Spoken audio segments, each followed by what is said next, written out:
Hello everyone, मेरा नाम संतोष कुमार है। कैसे हैं आप लोग? नमस्कार। So before starting the lecture I will tell you different narration. So first thing which I will tell you that कि आप एक सिचुएशन इमेजिन करो कि आपने सुबह सुबह मॉर्निंग में उठा है और फिर आप सुबह उठ के किसी बरगद के नीचे बगल में नदी बह रही है और आप फिशिंग के लिए गए। सो इमेजिन करो आपके पास कोई टेंशन नहीं है लाइफ में, आपको ऑफिस नहीं जाना है सुबह उठ के, और आपका बॉस का कोई टेंशन नहीं है, या फिर अगर आप अभी कॉलेज में हो तो आपको कोई टेंशन नहीं है कि टाइम पे सबमिट करना, टाइम का कोई उस सेंस में लिमिटेशन नहीं है। आप गए हो, फिशिंग कर रहे हो, फिशिंग करके फिर आप वापस आए, आपको जिस काम में मन लगता है, जिसमें पैशन है, उस काम को कर रहे हो। आप काम और आपका जो पैशन है उसमें ज़्यादा डिफ्रेंसिएशन है नहीं, ठीक है। फिर उसके बाद क्या है कि आप शाम में फिर आप किसी से सवाल भी पूछ सकते हो, कोई आपके माइंड नहीं करेगा, कोई आपको उस सेंस में टॉर्चर नहीं करेगा, आपका फ्रीडम ऑफ स्पीच को दबाएगा नहीं। तो ये एक ऐसी लाइफ, ये आपको लग रहा होगा कि this is a utopian life which is not possible in present life, क्योंकि we are in the present world we are driven by competition. Everybody is going here and running for get something. आपको अपने colleague से compete करना है, आपको किसी exam को qualify करना है, आपको मनी मैटर करता है। कई जॉब करते हो तो कितना पैसा मिलता है सबसे पहले आप, even if you are studying then you will think about the future कि आपको फ्यूचर में इस डिग्री से क्या बेनिफिट्स मिलने वाले हैं। और बहुत सारे जो कंटेम्प्रेरी टाइम में सवाल हैं कि जैसे आपने देखा होगा कि फार्मर प्रोटेस्ट जो हो रहा है अभी 3 बिल्स के अगेंस्ट, तो आपने कभी सोचा कि फार्मर प्रोटेस्ट में ये फार्मर ही क्यों प्रोटेस्ट कर रहे हैं? आपका जो इंडस्ट्रियलिस्ट है, जो एमएसपी प्रोवाइड करते हैं, जो कॉरपोरेट्स है, वो लोग कभी आपने कभी देखा है कि उनके जो कंपनी के मालिक है, जैसे अडानी है, अंबानी, वो रोड पे आके प्रोटेस्ट कर रहा है? हैव यू इमेजिन एवर कि वो लोग क्यों नहीं करते हैं? और अभी आपने सुना होगा कि केरला में एक डॉरी डेथ हुआ है, एक लड़की ने, क्योंकि उसको टॉर्चर किया जा रहा था, उससे डॉरी मांगा जा रहा था, तो she has committed suicide. So have you ever, आपने अपने आप से सवाल पूछा, या इवन कभी आपने सोचा है कि लड़कियां क्यों सुसाइड कर रही है? और डॉरी जो लड़की है उनके फादर और मदर से ही, उनके पेरेंट्स से ही क्यों मांगा जाता है? लड़के से डॉरी क्यों नहीं मांगा जाता है? So what can be the answer to all these questions? Have you ever imagine, अभी जैसे क्या है कि कोरोना पैंडेमिक चल रहा है आपके पूरे वर्ल्ड में, लेकिन आपको ये भी पता होगा कि हमने इतना इवॉल्व कर गए, हमारे पास साइंस है, हमारे पास कॉर्पोरेट है। सो इफ भी अगर सारे वर्ल्ड के लीडर्स एक साथ आए और वो लोग डिसाइड करें कि हम सबको वैक्सीन प्रोवाइड करेंगे, तो अभी हमारे पास, ह्यूमैनिटी के पास इतना कैपेसिटी है, इतना पावर है कि within 2 to 3 months we can vaccinate each and everybody.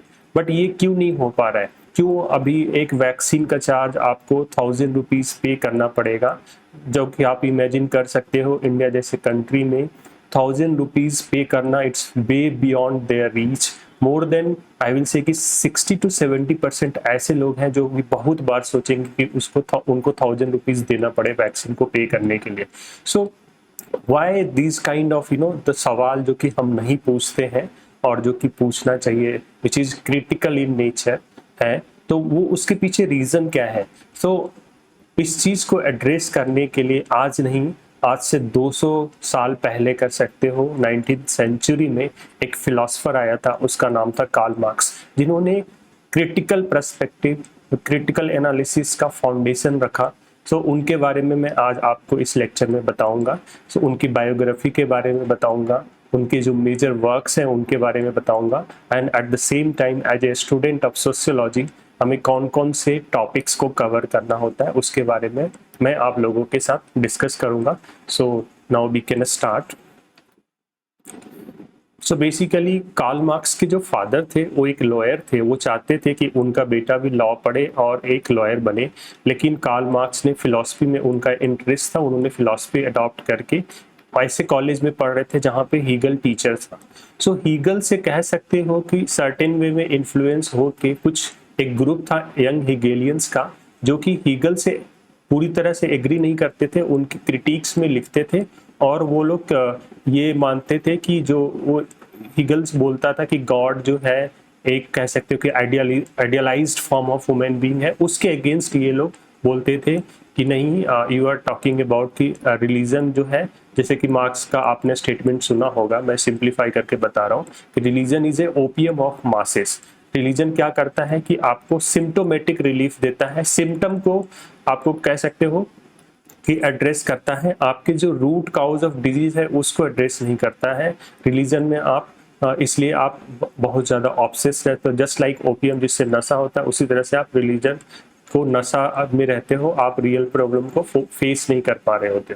ठीक है, तो क्या हुआ कि यंग हेगेलियंस के अगेंस्ट ऑफिशियल क्रैकडाउन हुआ, और उसमें मार्क्स को भी निकाल दिया गया कॉलेज से, और उस समय तक उन्होंने पीएचडी सबमिट कर चुके थे। So as usual he was unemployed PhD, and then to sustain his life he started doing journalism. ठीक है, जर्नलिज्म उस समय ऐसा था कि बस आप रहने और खाने का पैसा आपको मिल जाएगा, but he did for certain period.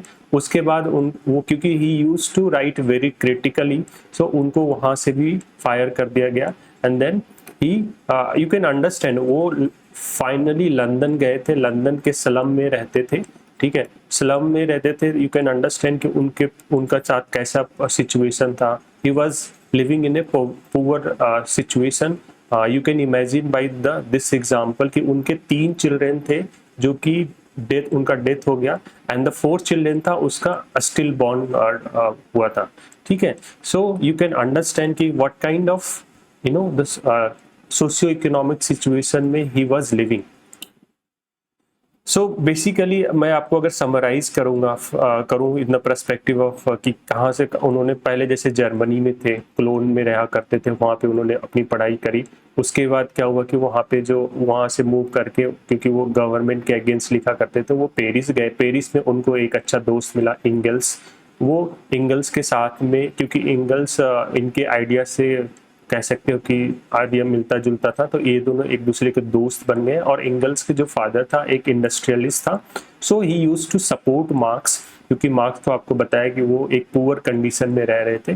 फिर वहाँ से भी उनको जाना पड़ा, क्योंकि पेरिस में उस समय ये हुआ था, क्रैकडाउन हुआ था, क्योंकि गवर्नमेंट के अगेंस्ट वो लिखा करते थे। So he went to Belgium. Belgium में उन्होंने, आपने सुना होगा, कम्युनिस्ट मैनिफेस्टो लिखा। कम्युनिस्ट मैनिफेस्टो मैं आगे आपको बताऊंगा कि कम्युनिस्ट मैनिफेस्टो में बेसिकली वो किस चीज़ को एड्रेस करते हैं। एंड देन बेसिकली वहाँ पे कम्युनिस्ट मैनिफेस्टो में भी, क्योंकि 1848 का जो रिवोल्यूशन था वो फेल हो गया, और वहाँ से भी उनको बेल्जियम से वो पेरिस गए, फिर पेरिस से वापस वो उनको लंदन आना पड़ा, क्योंकि उस समय टारगेट किया जा रहा था। So basically he came to London, and London में जो रेस्ट ऑफ जो आप मेजर वर्क पढ़ते हो उनके बारे में, जैसे कैपिटल है, सो कैपिटल के बारे में उन्होंने यहाँ पे लिखा है। And then he has written down about जो, जैसे कैपिटल में इन्होंने एड्रेस करा है कि कैपिटल का नेचर क्या होता है, कैपिटल किन के पास होता है, और ऑनरशिप का जो नेचर क्या है, मीन्स ऑफ प्रोडक्शन क्या होता है, मोड ऑफ प्रोडक्शन क्या होता है। सो यहाँ पे इन्होंने एड्रेस करा, and at the same time इन्होंने जर्मन आइडियोलॉजी के बारे में भी लिखा है।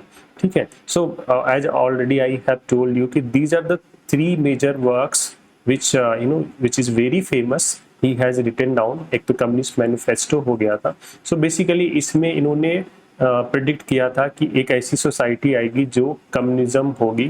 ठीक है, कम्युनिज्म वाली सोसाइटी होगी।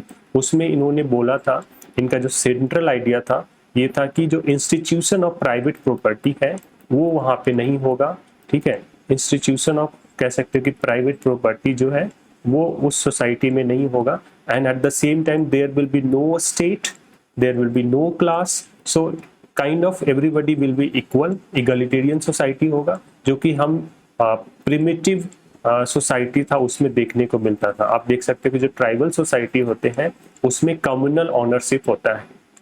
ठीक है, जर्मन आइडियोलॉजी में इन्होंने बहुत ही अच्छे से एड्रेस करा है। जैसे मैं आपको एग्जांपल देता हूँ कि अगर आप जो डोमिनेंट नैरेटिव है, जैसे फॉर एग्जांपल अभी मैं आपको बताता हूँ कि जो गवर्नमेंट कुछ चीज़ें को प्रोपागेट कर रही होती है, अगर आप उसके अगेंस्ट जाते हो तो आपको टारगेट किया जाता है कि you are driven by ideology, आप आइडियोलॉजी से ड्रिवन हो और आप गवर्नमेंट के साथ नहीं हो। So basically you can understand कि आज के वर्ल्ड में हम जो कैपिटलिस्ट सिस्टम है उससे इतना सबमर्ज हो चुके हैं कि हमें पता भी नहीं है कि हम किसी एक आइडियोलॉजी के अंडर काम कर रहे हैं। और अगर आप कैपिटलिज्म के अगेंस्ट बात करते हो then you will be labelled and tag as a anti national or you are driven by an ideology.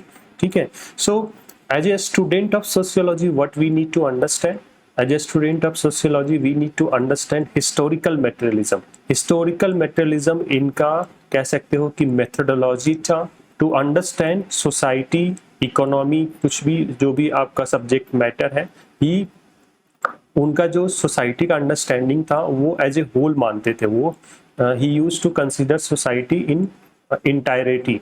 ठीक है। तो हिस्टोरिकल मटेरियलिज्म में आप समझ सकते हो नाम से, basically you are trying to trace history and using the matter का एवोल्यूशन कैसे हुआ उस सेंस में आप देखते हो। सो उन्होंने इसको करा, उन्होंने देखा कि सोसाइटी के जो डिफरेंट स्टेजेस हैं कैसे इवॉल्व करे हैं। सो ही गेव अस कि एक प्रिमिटिव कम्युनिज्म था स्टार्टिंग में जब सोसाइटी स्टार्ट हुआ था।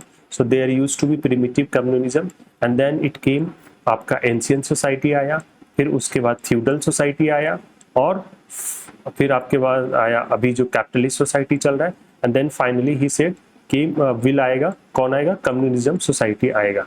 सो आप देख सकते हो कि इसी को इन्होंने ये भी बोला है कि these are the also mode of production, different stages of society में डिफरेंट मोड ऑफ प्रोडक्शन रहे। इसके बारे में मैं डिटेल डिस्कशन करूंगा जब नेक्स्ट वीडियो बनाऊंगा हर टॉपिक पे। इन चारों टॉपिक पे मैं एक एक वीडियो बनाऊंगा, तो उसमें मैं आपके साथ डिस्कस करूंगा कि कैसे डिफरेंट स्टेज सोसाइटी के क्या क्या फीचर्स थे और what was the reason behind the changes in the social change in the society. ठीक है। जैसे उन्होंने बोला कि क्लास स्ट्रगल मेन फैक्टर था behind the change in the mode of production. हमेशा दो क्लास उन्होंने बोला है कि क्लास का डिफिनीशन उन्होंने बेसिकली ऑनरशिप के बेसिस पे दिया है। He defined class a group of people or individuals which are similarly related to means of production। उन्होंने मीन्स ऑफ प्रोडक्शन एक टर्म को डिफाइन किया है। उन्होंने बोला कि इंडिविजुअल जो सिमिलरली रिलेटेड होते हैं मीन्स ऑफ प्रोडक्शन से, और दूसरी चीज ये बोलते हैं कि at the same time those individuals should be conscious about their socio economic condition. So अगर ये दो क्राइटेरिया को मीट करते हैं then they basically it qualifies under a class। ठीक है। सो उन्होंने हर सोसाइटी में बोला है कि there has been always two classes। ठीक है। एक जो सिंपली आप कह सकते हो कि एक के पास ऑनरशिप होता था, एक के पास ऑनरशिप नहीं होता था, जो different means of production different stages of society में होते थे। ठीक है। एलिनिएशन का फिर उन्होंने कॉन्सेप्ट्स दिया है। एलिनिएशन इन द सेंस आप समझ सकते हो, जैसे अगर आप ऑफिस रोज जाते हो तो आपको क्या है कि एक सेंस ऑफ कंपटीशन फील होता है। आप चाहे वो वर्क को लाइक करो या नहीं लाइक करो, आपको 9 बजे जाना पड़ेगा, 9 AM पे आप जा रहे हो and then you are coming back at 9 PM। So basically आप एक सर्टेन इंटरवल में काम कर रहे हो। अगर आप IT सेक्टर में काम कर रहे हो, so beyond this also you are thinking about projects और बहुत सारे जो आपके असाइनमेंट्स है उसको मेट करने के बारे में सोचते रहते हो। So basically you are fully going like a machine. आपको टाइम पे पहुंचना है, पूरा टाइम आपको बॉस के सामने एक हायरार्की है, बॉस के साथ आप आर्ग्यू नहीं कर सकते हो, आपके लेजर टाइम जरा सा भी नहीं आपके पास। And at the same time basically you are no more enjoying in your work, you are alienated with yourself, you are alienated with the products you are producing, and at the same time you are not able to feel the environment. So he has talked about the alienation, the concepts of alienation, which is very you can easily find in the present world itself. So these were the basic I will say that this is a brief introduction about the Karl Marx, and then in the next upcoming videos I will be discussing about these 4 topics.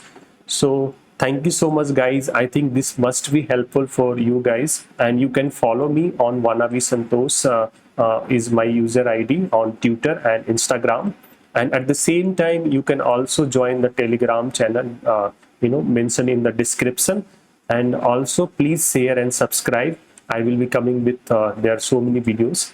Thanks again, guys.